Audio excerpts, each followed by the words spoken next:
ഒരുപാട് സമ്പത്തുണ്ടായിരുന്നു. എന്നാൽ ആ സമ്പത്തിൽ ഒന്നുപോലും മക്കൾക്ക് ഓഹരി വെച്ചു കൊടുക്കാതെ മക്കൾക്ക് ദീന് മാത്രം കൊടുത്തൊരു പിതാവാണ് ഉമർ ഇബ്നു അബ്ദുൽ അസീസ് റളിയല്ലാഹു അൻഹു. മക്കൾക്കൊന്നും ഉണ്ടായില്ല.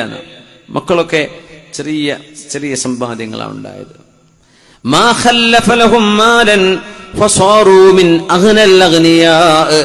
വാപ്പയുടെ വകയായിട്ട് സമ്പത്തൊന്നും കിട്ടിയിട്ടില്ല ഉമർ ഇബ്നു അബ്ദുൽ അസീസ് തങ്ങളുടെ. പക്ഷേ വാപ്പയുടെ മരണശേഷം ഈ മക്കൾ വലിയ സമ്പൽ സമൃദ്ധി അല്ലാഹു അവർക്ക് നൽകിയത് ചരിത്രത്തിലുണ്ട്. അത് അല്ലാഹു ഉമർ ഇബ്നു അബ്ദുൽ അസീസ് റളിയല്ലാഹു അൻഹുവിന്റെ നന്മകൾക്ക് അല്ലാഹു നൽകുന്ന പ്രതിഫലമാണ്. മക്കളോട് പറയുമായിരുന്നു, മക്കളെ, വാപ്പാക്കൊരു ഡ്രസ്സാണുള്ളത്, മക്കൾക്കും അത് മതി. വാപ്പക്ക് ഒരു നേരത്തെ ഭക്ഷണത്തിന് എന്താണോ വിശപ്പടങ്ങാൻ കഴിയുന്നത് അത് മാത്രമേ വാപ്പ ഭക്ഷിക്കുകയുള്ളൂ. ഇത് മുസ്ലിമീങ്ങളുടെ ബൈത്തുൽ മാലിൽ നിന്നുള്ള മുസ്ലിമീങ്ങളുടെ സമ്പത്താണ്. അതുകൊണ്ട് എനിക്ക് ദൂർത്തടിക്കാനോ അനാവശ്യമായി ചെലവഴിക്കാനോ ആവശ്യത്തിലേറെ എടുക്കാനോ പാടില്ല എന്ന് കണിശമായി സ്വന്തം ഭാര്യയായ ഫാത്തിമ ബിൻതു അബ്ദുൽ മലിക് ഇബ്നു മർവാൻ, അബ്ദുൽ മലിക് ഇബ്നു മർവാനിന്റെ മകൾ ഫാത്തിമയാണ് ഭാര്യ. ആ ഫാത്തിമയോട് പറഞ്ഞു, ഫാത്തിമ, നിന്റെ കഴുത്തിൽ കിടക്കുന്ന ആ വജ്രമാല എടുത്തെനിക്ക് താ.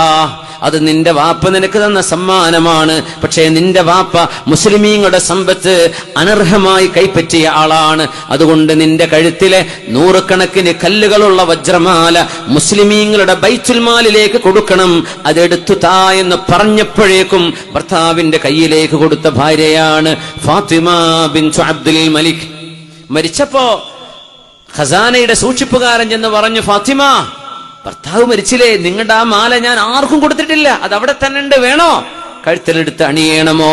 ഉമർ ഇബ്നു അബ്ദുൽ അസീസ് എന്നവർ മരിച്ചുപോയില്ലേ? 40 വയസ്സിനുള്ളിൽ മരിച്ചിട്ടുണ്ട് ഉമർ ഇബ്നു അബ്ദുൽ അസീസ് തങ്ങൾ റളിയല്ലാഹു അൻഹു. 2.5 കൊല്ലമാണ് ഭരിച്ചത്. പക്ഷേ 25 കൊല്ലത്തിന്റെ നന്മ ചെയ്തു പോയ മഹാൻ. പറാവുകാരൻ ചോദിച്ചു, വേണോ? എടുത്തു തരാ, എന്റെ കയ്യിലുണ്ട്, ഞാനത് ആർക്കും കൊടുത്തിട്ടില്ല, അന്ന് അയച്ചു വെച്ചതല്ലേ. അദ്ദേഹത്തിന് അറിയാം ഇത് ഇഷ്ടപ്പെടും, നിങ്ങൾക്ക് മാല ഇഷ്ടമല്ല, ആഭരണങ്ങൾ ഇഷ്ടമാണല്ലോ. അന്നേരം ഫാത്തിമ ബിൻതു അബ്ദുൽ മലിക് കൊടുത്ത മറുപടിയുണ്ട്, മാ കുൻതു ലിഉതിഅഹു ഹയ്യൻ വഅസിയഹു മയ്യിതാ. ജീവിച്ചിരിക്കുന്ന കാലത്ത് എന്റെ ഭർത്താവിനെ അനുസരിക്കുകയും മരിച്ചു കഴിഞ്ഞാൽ ഭർത്താവിനെ അനുസരിക്കാതിരിക്കുകയും ചെയ്യുന്ന പെണ്ണല്ല ഞാൻ.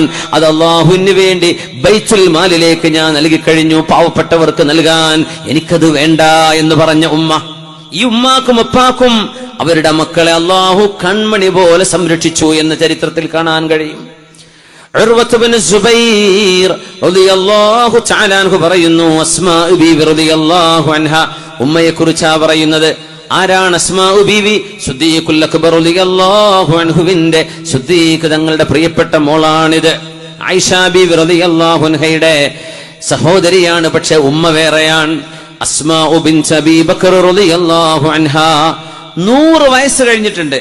മഹാനായ അബ്ദുല്ലാഹ് ഇബ്നു സുബൈർ തങ്ങളുടെ ഹജ്ജാജ് ഇബ്നു യൂസുഫും തമ്മിലുണ്ടായ സംഘട്ടനം മക്കയിൽ നടക്കുമ്പോ അസ്മാ ബീവിക്ക് കണ്ണു കാണില്ലായിരുന്നു. 100 വയസ്സ് കഴിഞ്ഞിട്ടുണ്ട്. ആരാണ് അസ്മാ ബീവി എന്നറിയുമോ? ഹബീബായ നബി തങ്ങൾ ഹിജ്റ പോകുമ്പോൾ സൗർ ഗുഹയിൽ മുത്തനബി തങ്ങളും സിദ്ദീഖ് തങ്ങളും അവിടെ 3 ദിവസം ഒളിച്ചു പാർത്തപ്പോൾ അവർക്ക് ഭക്ഷണം കൊണ്ടുപോയി കൊടുത്ത പൂർണ്ണ ഗർഭിണിയായിരുന്ന അസ്മാ റളിയല്ലാഹു അൻഹ ഒരു ദിവസം 2 തവണ ആ സൗർ മല മുഴുവൻ കയറിയ മഹദിയാണത്. നമുക്ക് ആണുങ്ങൾക്ക് തന്നെ കയറാൻ വയ്യ, പിന്നീട് ഗർഭിണികൾക്ക്. നമുക്ക് ഇന്നവിടെ സ്റ്റെപ്പൊക്കെ ഉണ്ടാക്കിയിട്ടുണ്ട്. പാകിസ്ഥാനികൾ കുറെ സ്റ്റെപ്പൊക്കെ ഉണ്ടാക്കി സൗകര്യം ചെയ്തിട്ടുണ്ട് സൗറും ഹിറായും കാണാൻ. പക്ഷേ നമുക്ക് പോലും തളർന്നു പോയി പോകും അവിടെ എത്തുമ്പോഴേക്ക്. സുബ്ഹാനല്ലാഹ്. ആ 2 മലകളിൽ ഏറ്റവും ഉയർച്ചയുള്ള മലയാണ്, ഉയർന്ന മലയാണ് സൗർ. ആ സൗർ മഹദിയായ അസ്മാ റളിയല്ലാഹു അൻഹാ ഹബീബായ തങ്ങൾക്കും തന്റെ അവരുടെ ഉപ്പയായ സിദ്ദീഖ് റളിയല്ലാഹു അൻഹുവിനും ഭക്ഷണവുമായി രാവിലെയും വൈകുന്നേരവും കയറിയിറങ്ങും, ആരാരും കാണാതെ. ഗർഭിണിയായിരുന്ന മഹദി അന്ന് ഭക്ഷണം കൊണ്ടുപോകുമ്പോ കെട്ടിവെക്കാൻ കയറ് കിട്ടിയില്ല. എങ്ങനെ തെരഞ്ഞിട്ടും കയറ് കിട്ടുന്നില്ല. തന്റെ ബെൽറ്റുണ്ട്. മഹദി റളിയല്ലാഹു അൻഹു അവിടുത്തെ ഇസാറിന്റെ മീതെ ഉടുക്കുന്ന അരമുണ്ടിന്റെ മീതെ ഉടുത്തിരുന്ന ഒരു തോലിന്റെ ബെൽറ്റ് ഉണ്ടായിരുന്നു, നിതാഖ്. ആ ബെൽറ്റ് 2 പാതിയാക്കി. ഒരു പാതി കൊണ്ട് ഭക്ഷണം കെട്ടിവെച്ചു, അത് വീഴാതിരിക്കാൻ. മറ്റേ പാതി കൊണ്ട് വസ്ത്രം കെട്ടിവെച്ചു. അതുകൊണ്ടാണ് ഹബീബായ നബി തങ്ങൾ വിളിച്ചത് ദാത്തുൻ നിതാഖൈൻ, 2 ബെൽറ്റുകളുടെ ഉടമസ്ഥയായ 2 ബെൽറ്റുകൾ ഉണ്ടായിരുന്നവർ എന്ന് അസ്മാ ബീവിയെ നബി തങ്ങൾ വിളിച്ചിട്ടുണ്ട് സല്ലല്ലാഹു അലൈഹി വസല്ലം.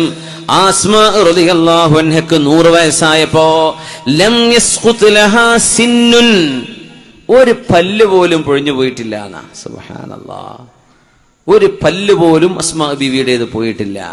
വലം യുൻകിറു ലഹാ അഖ്ലുൻ, മഹദി റളിയല്ലാഹു തആല അൻഹാക്ക് ബുദ്ധിക്കൊരു കുഴപ്പവും സംഭവിച്ചിരുന്നില്ല.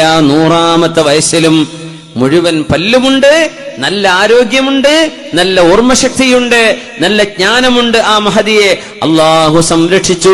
ഹഫിദഹല്ലാഹു ഫീ കബരിഹാ, യൗവനകാലത്ത് അല്ലാഹുവിന്റെ റസൂലിന് സംരക്ഷണം കൊടുത്തതിന്റെ പേരിൽ വാർദ്ധക്യത്തിൽ അല്ലാഹു അസ്മാ ബീവിയെ സംരക്ഷിക്കുകയായിരുന്നു എന്ന് മഹാന്മാർ ഇതിന് പറയും. വഹൽ ജസാഉൽ ഇഹ്സാനി ഇല്ലൽ ഇഹ്സാൻ ഫബിഅയ്യി ആലാഇ റബ്ബികുമാ തുകദ്ദിബാൻ. നമ്മൾ തുടങ്ങിയിട്ട് 1 മണിക്കൂറിന് 2 മിനിറ്റേ ഉള്ളൂ. നമ്മൾ എഴുന്നേറ്റ് സ്വലാത്ത് ചൊല്ലിയിരിക്കുകയാണ്. ഇൻഷാ അല്ലാഹ് എഴുന്നേൽക്കാൻ പറ്റുന്നവരൊക്കെ എഴുന്നേൽക്കുക, സ്റ്റേജിലുള്ളവരെ എഴുന്നേൽക്കണ്ടേ. ഇൻഷാ അല്ലാഹ് ജസാക്കുമുല്ലാഹ് ഖൈർ. നമ്മൾ 9:09 തുടങ്ങിയത്, 10:12 10:17 10:08. അൽഹംദുലില്ലാഹ്, സമയം കൃത്യമാണ്. 11:09 സയ്യിദിനാ മുഹമ്മദിൻ وعلى آل سيدنا محمد وبارك وسلم عليه. اللهم صل على سيدنا محمد وعلى آل سيدنا محمد وبارك وسلم عليه.